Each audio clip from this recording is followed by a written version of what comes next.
Welcome back to day 3. We're so happy that you're still hanging out with us. Wow, we are so lucky. Okay, here we go.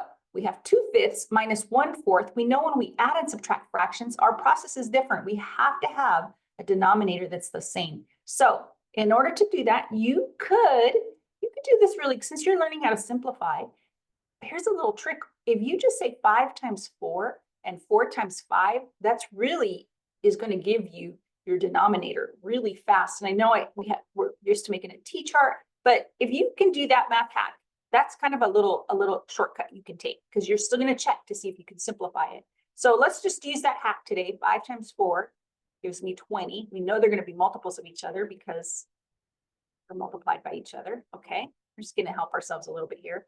And then remember, whatever we do to the denominator, we're doing to the numerator. So we know that we said 5 times 4 gave us 20. So that means that I have to multiply 2 times 4. So 2 times 4 gives me 8.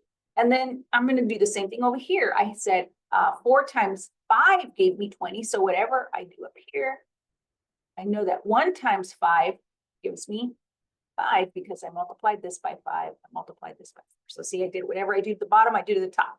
So now I can subtract it. My denominator doesn't change because we've made them the same parts. We have total 20 parts. We're subtracting the numerators. 8 take away 5 gives me 3. Tell us how you like this little healthy shortcut. If you like it. If not, you can still come over here and do the t-chart, and I will still do that in other problems. But I just wanted to share this with you today. Let's check to simplify. Can this divided by 2? No. Can this be divided by 2? Yes. All right, let's check 3 just in case. Can this be divided by 3? Yes. Can this be divided by 3? Nope. Okay, so we're good. We move on.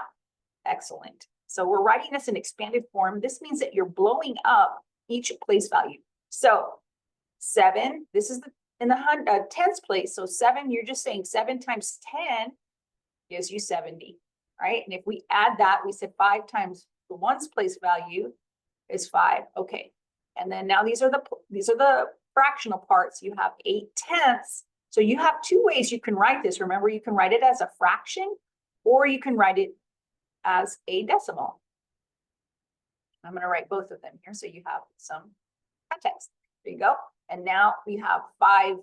This is in the hundredths place. So you say 5 hundredths.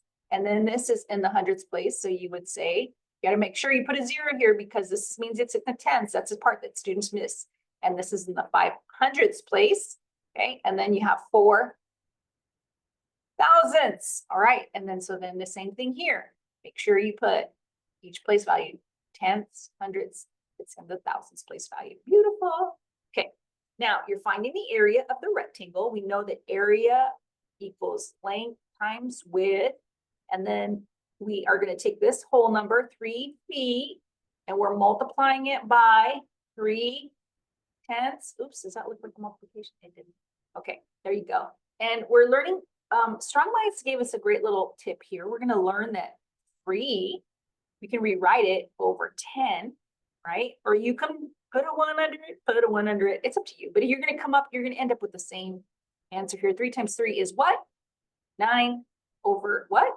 10. Don't forget your units. Units are so important. When you multiply 2 dimensions, you have to square it. So it would be 9/10 feet.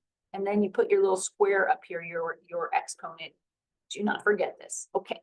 Now, here we go. It's writing an expression for the calculation. Subtract 12 doubled from 132. So this is asking us to take 12 and double it first. And then we're subtracting this from, oops, I made it to, this part here. We're subtracting it from 132. So 132, then we're subtracting this from,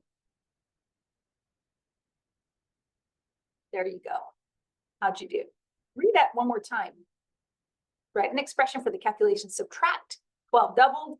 This is what we're doing here. We're subtracting 12 doubled from 132. Okay. Whew. Nice job. See you on the other side.